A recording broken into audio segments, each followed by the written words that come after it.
요한복음 1장 14절부터 우리가 오늘 본문을 읽었습니다. 요한복음의 서론은 1장 1절에서 1장 18절까지입니다. 그 중에서도 가장 클라이맥스가 되는 본문의 구절은 14절입니다. 이 14절을 이해하는 것이 요한복음을 이해하는 데 있어서 아주 중요한 내용인데, 이 말씀은 마침 성탄과 관련되어 있는 말씀입니다.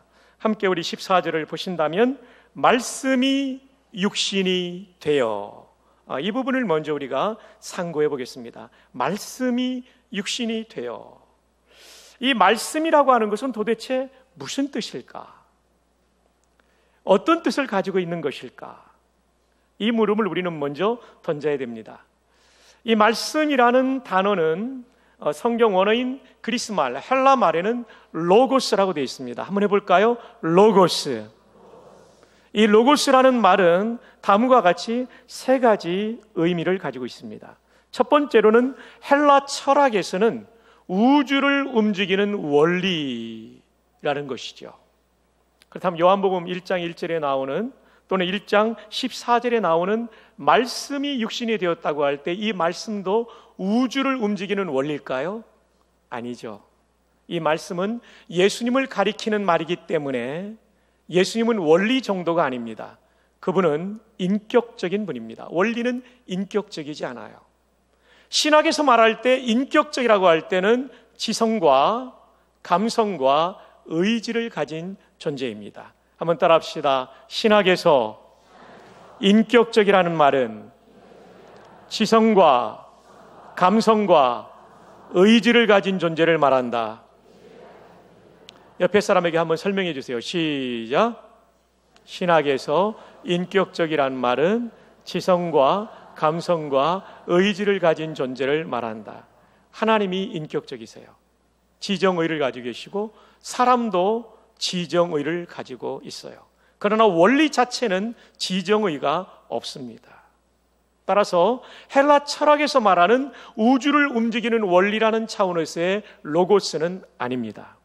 그 다음 두 번째로는 성경 전체를 가리키는 말이기도 합니다. 하나님의 말씀, 하나님이 말씀하여 주신 그것을 가리킬 때도 로고스라고 되어 있습니다. 물론 이것이 헬라어이기 때문에 신약에 그렇게 되어 있지만 구약도 헬라어로 번역된 게 있어요. 70인역에도 그렇게 되어 있습니다. 근데 여러분, 말씀이 육신이 된다고 할 때 이 성경이 육신이 됐다 이런 뜻일까요? 이것도 아닙니다. 두 번째 뜻도 아니에요. 예수님이 하나님이시기 때문에 예수님이 성경 말씀과 똑같은 이퀄이 된다, 이것도 아닙니다. 두 번째 의미도 아닙니다. 세 번째 의미가 말씀이 육신이 된다는 의미입니다. 예수님께서 하나님과 우리를 소통시키는 역할을 하셨기 때문에, 말이 있는 곳에 소통이 일어나잖아요. 예수님께서 오셔서 하나님과 불통되었던 우리를 소통시키는 역할을 해주셨기 때문에 예수님의 별명이 말씀입니다. 이해가 되시면 아멘? 네, 아멘 안 하는 사람들은 이해가 안 된 겁니까? 이해가 되시면 아멘? 네, 그런 뜻입니다. 그래서 오리겐은 이렇게 말했습니다. 예수님을 로고스라고 하는 이유는 그분이 성육신을 통해 하나님의 뜻을 드러내셨기 때문이다. 유명한 교부 오리겐이 그렇게 말했습니다. 또 여러분이 잘 아는 존 칼빈은 이렇게 말했습니다. 예수님이 하나님의 뜻을 결정적으로 표현해 주셨기 때문에 로고스라고 부른 것이다. 이 요한복음의 말씀이 육신이 되어가 바로 그 뜻이라고 말합니다. 저는 가끔 우리 성도들하고 얘기를 나누다 보면, 또 성경을 공부하다 보면 우리 성도들의 성경 해석이 잘 될 때도 있지만 틀릴 때도 있음을 보게 돼요. 그래서 특별히 요한복음 1장에 말씀이 육신이 되었다, 이것을 오해를 많이 합니다. 이 말씀을 성경 책에 나오는 이 문자로 된 말씀으로 오해하는 분이 많아요. 예수님은 이 문자로 된 말씀보다 훨씬 더 크신 하나님이심을 믿으시길 바랍니다. 또 어떤 분은요, 창세기에 하나님께서 빛이 있으라 말씀하시니 빛이 있었고 할 때 그 말씀을 예수님으로 보는 분들이 있어요. 그렇지 않아요. 그것은 하나님이 말씀하신 말 그 자체고요. 예수님은 그보다 훨씬 크신 하나님이라는 거 기억하시기를 바랍니다. 이런 오해들을 여러분이 풀어야 될 것입니다. 자, 다시 본문 14절을 보시면 말씀이 육신이 되어 우리 가운데 거하심에, 이 말씀은 예수님이라고 바꿉시다. 예수님이 육신이 되어 우리 가운데 거하심에, 성탄절이 바로 이 성육신, 육신을 이룰 성자를 씁니다. 성육신의 사건이죠. 하나님이신 그분이 인간의 몸을 입고 인간 가운데 거하셨습니다. 왜냐하면 하나님과 인간이 죄로 말미암아 단절되었고 불통되었기 때문에 그분이 오셔서 소통시키기 위하여 인간 가운데 거하셨다는 것이죠. 사랑하는 여러분, 얼마나 놀랍습니까? 창조주가 인간이 되어서 오신 사건, 이것이 성탄절이에요. 곰곰이 생각해 보십시오. 이게 얼마나 놀라운 사건인지. 우리를 구원하기 위하여 하나님이 찾아오셨습니다. 모든 종교는, 기독교를 뺀 종교는 사람이 신을 찾아갑니다. 그런데 기독교는 신이 하나님을 찾아오세요. 불완전한 인간이 신을 찾아간다는 것이 가능하겠습니까? 불가능합니다. 완전하신 신이 우리를 찾아오시는 이 방법이야말로 우리에게 유일한 구원의 길이 되는 줄로 믿습니다. 그런데 14절에 보면 이렇게 이어지고 있습니다. 말씀이 육신이 되어 우리 가운데 거하심에 우리가 그의 영광을 보니, 예수님의 영광을 보니 아버지의 독생자 성자 하나님의 영광이요 라고 되어 있습니다. 아버지의 독생자의 영광은 성자 하나님의 영광이라는 것입니다. 여러분, 초대교회 어떤 사람들은 예수님을 오해했습니다. 그래서 그는 인간 중에 뛰어난 인간에 불과하지 그는 하나님이 아니라고 생각하는 주장들이 있었습니다. 이것이 AD 325년 니케아, 지금의 터키에 있는 한 도시입니다. 니케아라는 도시에서 열린 종교회의에서 이단으로 판명나게 됩니다. 그 이단의 이름이 누구냐면 그 주장을 했던 사람이 아리우스라는 이단이었어요. 그는 예수님에 대하여 그는 인간이고 피조물이지 하나님이 아니다라고 주장을 했습니다. 하나님과 비슷해 보일 뿐이지, 유사해 보일 뿐이지 하나님은 아니다. 여기에 대하여 이의를 제기하고 성경적 교리를 확립한 사람이 있었는데 그 사람이 그 유명한 아타나시우스입니다. 그는 이렇게 말합니다. 그는 인간인 동시에 완전한 하나님이시다. 이에 대해서 우리는 헬라어 두 단어를 가지고 설명할 수 있겠습니다. 동일 본질과 유사 본질입니다. 동일 본질이라고 주장한 사람은 아타나시우스고요, 유사 본질이라고 주장한 사람은 아리우스 이단입니다. 자, 헬라어로 보면 호모우시오스라는 단어가 나옵니다. 이 단어는 호모스, 동일한, 세임이라는 뜻을 가진 이 단어와 본질, 우시아, 에센스, 본질을 말합니다. 동일한 본질, 호모우시오스. 이것은 성부 하나님과 예수님이 동일한 본질을 가지신 하나님이라고 주장하는, 이것이 아다나시우스의 주장이었고 정통교리입니다. 성경을 제대로 이해한 것입니다. 그러나 이에 반하여 호모이우시오스, 이가 하나 더 들어갑니다. 참, 이오타라는 가장 작은 헬라어의 알파벳 하나의 차이예요. 이오타는 가장 작겠습니다. 아주 작아요. 아주 작은 이오타 하나인데 여기에서 뜻이 완전히 갈립니다. 그래서 호모이오스라는 유사한, 시밀러라는 단어와 우시아, 본질, 에센스라는 단어가 합해져 가지고 어떤 뜻이냐면 성부 하나님과 예수님이 유사한 본질이지 같은 본질은 아니라는 주장을 하게 됩니다. 이것이 바로 아리우스 이단의 주장이었고 이단으로 정죄받게 됩니다. 정지한 문장이 이렇게 이어집니다. 이들을 이단으로 파문하면서 선포한 내용을 제가 소개해 드립니다. 성자께서 존재하지 않은 때가 있었다든지, 그가 태어나시기 전에는 그가 계시지 않았다든지, 그가 무로부터 생성되었다고 말하거나 성자가 다른 본체나 본질로부터 유래했다든지, 피조물이라든지 변할 수 있다라든지 달라질 수 있다고 주장하는 자들을 파문하노라. 왜냐하면 이단이기 때문입니다. 자, 여러분, 예수님의 신성을 아주 분명하게 드러내는 요한복음 1장 1절을 함께 보시겠습니다. 다 함께 1장 1절 읽습니다. 시작. 태초에 말씀이 계시니라. 이 말씀이 하나님과 함께 계셨으니 이 말씀은 곧 누구라고요? 하나님이시니라.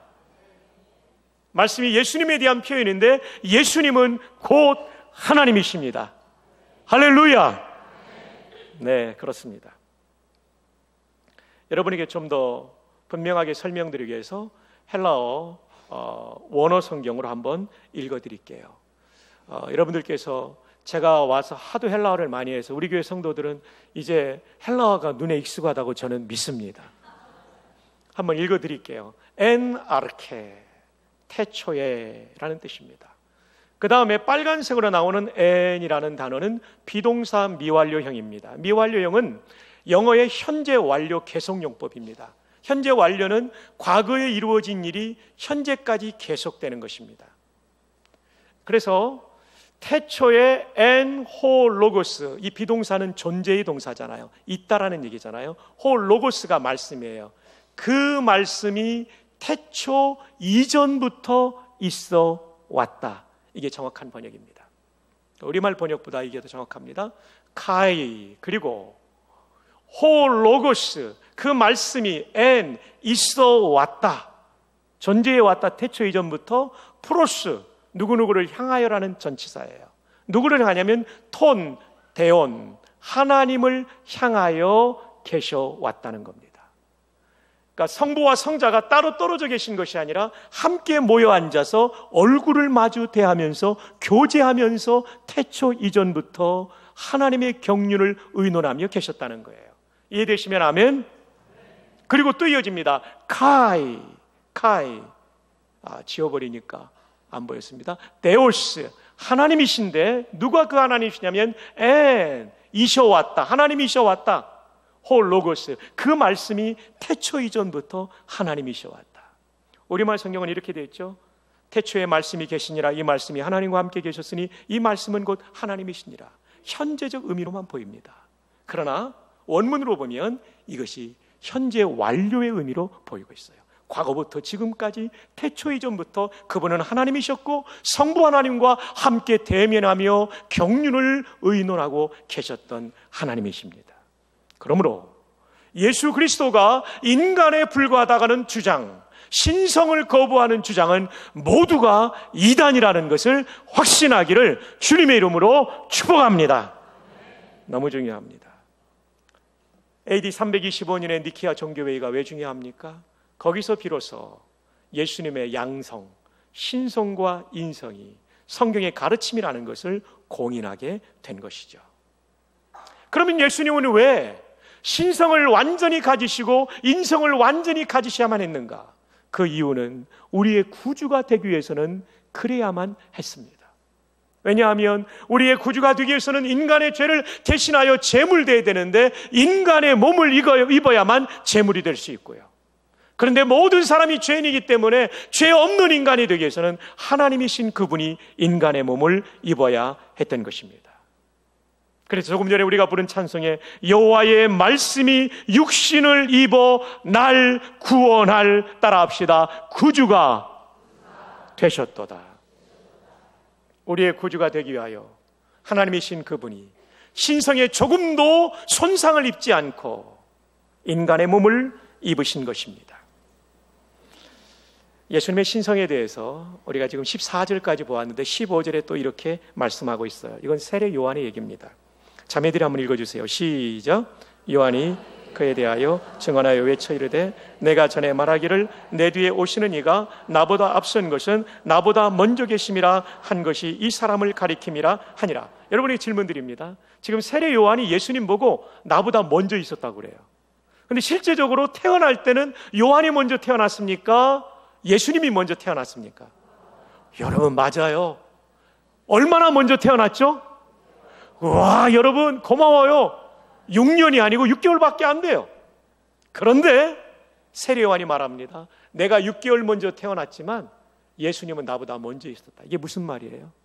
그분이 선지하시는 하나님이라는 것을 가르쳐 주고 있는 것입니다.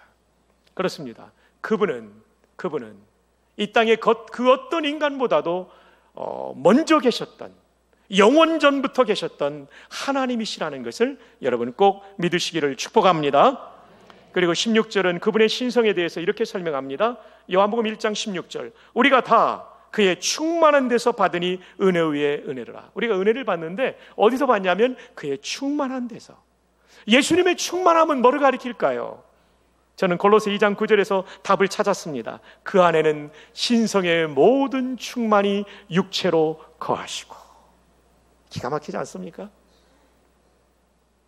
신성의 모든 충만이 육체로 거하시고. 이 얘기는 뭐합니까? 무슨 뜻입니까? 성탄절에 인간의 몸을 입으셨지만 신성의 충만이 조금도 손상되지 않고 완전하신 하나님으로 인간의 몸을 입으신 것입니다.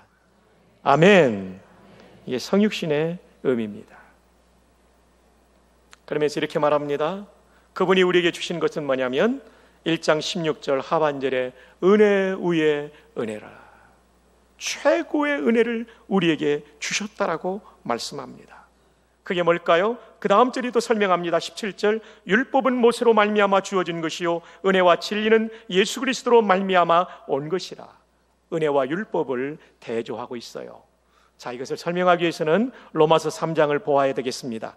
로마서 3장 20절 우리 형제들이 한번 읽어주세요. 시작. 그러므로 율법의 행위로 그의 앞에 의롭다 하심을 얻을 육체가 없나니 율법으로는 죄를 깨달음이라. 모세가 전하여준 율법을 보니까 내 죄성이 깨달아져. 율법의 가장 압축판인 10계명만 봐도 우리가 다 지키지 못하잖아요. 그 탐심과 그 모든 더러운 것들이 우리 안에 있잖아요.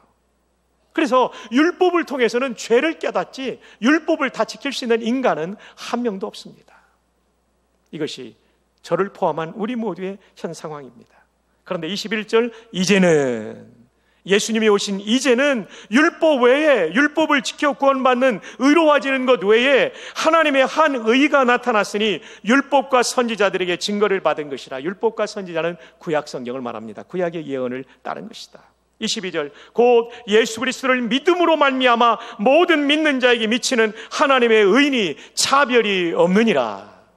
예수님을 믿기만 하면 민족을 초월하여 인종을 초월하여 지위 고하를 초월하여 모두가 의로운 하나님의 백성이 되는 줄로 믿습니다. 그 신분을 얻는 거예요. 23절 여러분 시작. 모든 사람이 죄를 범하였음에 하나님의 영광에 이르지 못하더니. 죄 때문에 우리는 하나님께 도달할 수 없는 단절된 인생, 영생에서 끊어진, 구원에서 끊어진 인생들이었습니다. 그런데 놀라운 일이 벌어지죠. 24절 그리스도 예수 안에 있는 뭐로 말미암아? 속량으로 말미암아. 속량은 죄값을 지불했다는 거예요. 그리스도 예수를 통하여, 그분의 십자가를 통하여 죄값을 지불해 주심으로 말미암아 이 하나님의 은혜로 어떻게 의롭다 하심을 받았다고요? 값없이. 여러분, 돈 내고 구원받은 사람 있습니까? 아무도 없습니다. 왜냐하면 거저 주셨기 때문에 은혜입니다. 은혜는 거저 받은 걸 은혜라고 해요. 대가를 지불하지 않은 거예요. 근데 우리는 지불하지 않았지만 누구는 지불했냐면 하나님과 성부 하나님과 성자 예수님은 대가를 지불했어요. 하나님은 아들을 주셨고 예수님은 자신의 생명을 주셨어요. 그래서 저와 여러분이 누리고 있는 이 구원은 세상에서 가장 비싼 공짜 선물이에요. 우리는 공짜로 받았지만 하나님은 가장 비싼, 예수님은 가장 비싼 대가, 그 생명을 지불했기 때문에 그렇습니다. 25절 이 예수를 하나님이 그의 피로써 믿음으로 말미암는 뭐로 삼으셨다고요? 화목제물로 세우셨으니. 그렇습니다. 하나님과 원수되었던 인간을 화목시키는 소통의 제물로 예수님을 삼아주셨어요. 말씀이신 그분이 오셔서 소통시키기 위하여 화목제물이 되었어요. 이는 하나님께서 길이 참으시는 중에 전에 지은 죄를 간과하심으로 저와 여러분의 죄를 하나님께서 그냥 넘어가 주세요. 왜냐하면 예수님이 죄값을 치러주셨기 때문에. 자기의 의로우심을 나타내려 하심이니, 자기의 의로우심을 나타낸다는 것은 무슨 뜻이냐면 하나님께서 우리를 아무런 대가 없이 우리를 용서해 준다면 그것은 불의한 일입니다.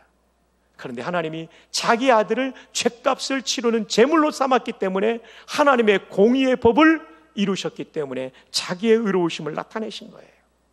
곧 이때 자기의 의로우심을 나타내사 자기도 의로우시며 하나님도 의로우시며 또한 예수 믿는 자를 의롭다 하려 하심이라.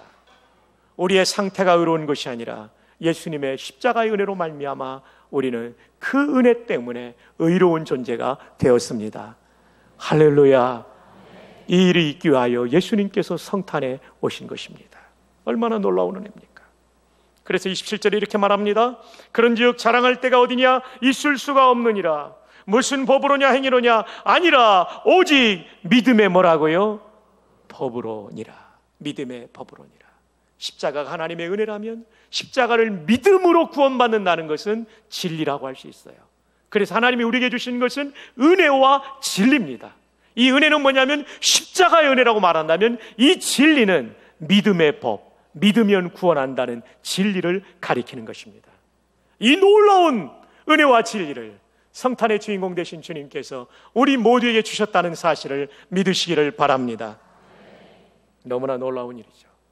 그런데 예수님은 우리에게 이 은혜와 진리를 주기 위하여 십자가를 통한 구원, 그것을 믿음으로 말미암는 구원, 진리, 이 은혜와 진리를 주기 위해서 너무나 큰 대가를 치르셨습니다.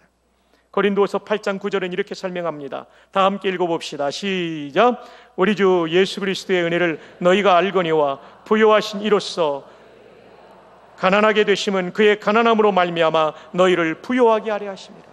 만왕의 왕이신 그분이 가장 낮고 천한 곳으로 내려오신 것은 우리에게 영육간의 부요함을 주기 위함입니다. 그러므로 성탄을 맞이하는 우리는 어떻게 보내야 될까요? 정말 이 성탄의 은혜 앞에 우리가 주님 앞에 감사 찬양하며 이 성탄을 보낼 수 있기를 바랍니다. 오늘 말씀을 통하여 우리가 배워야 될 몇 가지 교훈을 정리해 드립니다. 첫째, 한번 따라할까요? 예수님은 완전하신 하나님, 완전한 인간이셨다. 그래야만 우리의 구주가 됐어요. 양성을 믿어야 되고요. 두 번째, 따라합시다. 그분의 오심으로 구원의 은혜와 구원의 진리를 베풀어 주셨다. 이것이 십자가의 은혜와 믿음의 법이라는 진리입니다.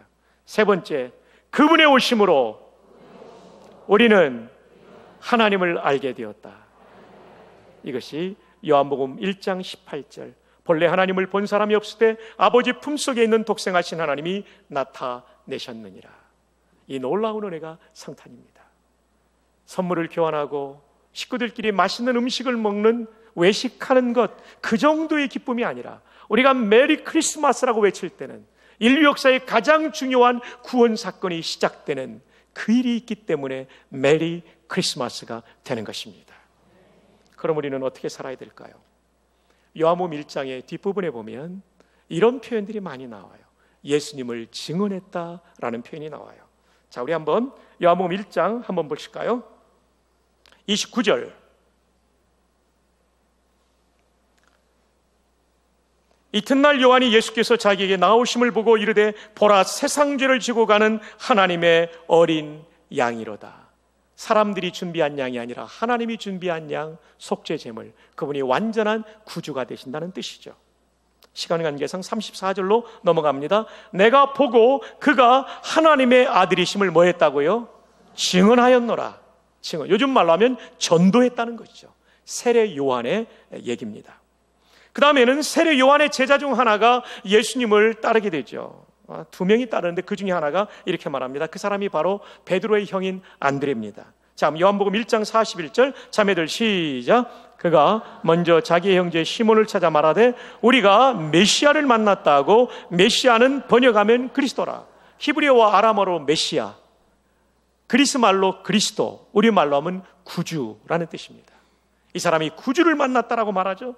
그리고 42절, 데리고 예수께로 오니 예수께서 보시고 이르시되 내가 요한의 아들 시몬이니 장차 게바라 하리라. 이 반석이라는 말이죠. 게바는 번역하면 베드로라, 헬라 말로 하면 베드로입니다. 베드로가 구원받는 놀라운 역사가 이루어집니다. 그 다음엔 빌립의 전도가 나옵니다. 요한복음 1장 45절, 형제들 저와 함께 시작.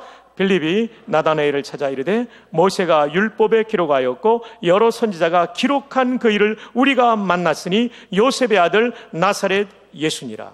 모세가 율법에 기록하고 선지자가 기록한 그 이는 메시아를 말해요. 구주를 말해요. 그랬더니 나다나엘이 말합니다. 46절, 나다나엘이 이르되 나사렛에서 무슨 선한 것이 날 수 있느냐. 빌립이 이르되 와서 보라. 빌립이 아직은 전도 폭발 훈련을 안 받았던 것 같아요. 나다나엘이 어려운 질문하니까 그냥 와봐, come and see. 근데 이 나다나엘이 거기서 예수님을 만나고 바돌로메라는 12제자 중에 한 사람이 됩니다. 자, 제가 지금 무슨 얘기를 드리고 있습니까? 예수님의 성탄의 사건을 기록하고 있는 요한복음 1장에서 이 1장 안에 가장 많이 강조되고 있는 두 번째 내용은 뭐냐면 예수님의 오심 다음에 강조하고 있는 가장 중요한 내용은 전도입니다. 이 성탄의 계절에 우리가 어떻게 시간을 보내야 될까요? 오이코스의 구원을 위하여, 내 전도 대상자의 구원을 위하여 그들을 섬기며 보낼 수 있기를 바랍니다. 오늘 오후 4시에는 성탄 축하잔치가 열립니다. 주일 학생들과 또 엘림 찬양대에서 준비한 칸타타가 이렇게 하나님께 올려지게 될 거예요. 이 자리에 오면요, 마음의 문이 더 많이 열릴 거예요. 오늘 오후 4시에 여러분만 오시지 마시고 여러분의 전도 대상자들 모시고 함께 오십시오. 그리고 광복동에도 함께 가시고, 그러면서 이 성탄의 계절에 한 사람이라도 더 구원받는, 예수님이 이 땅에 오신 은혜와 진리의 목표가 이루어지는 그런 계절이 될 수 있기를 주님의 이름으로 축복합니다.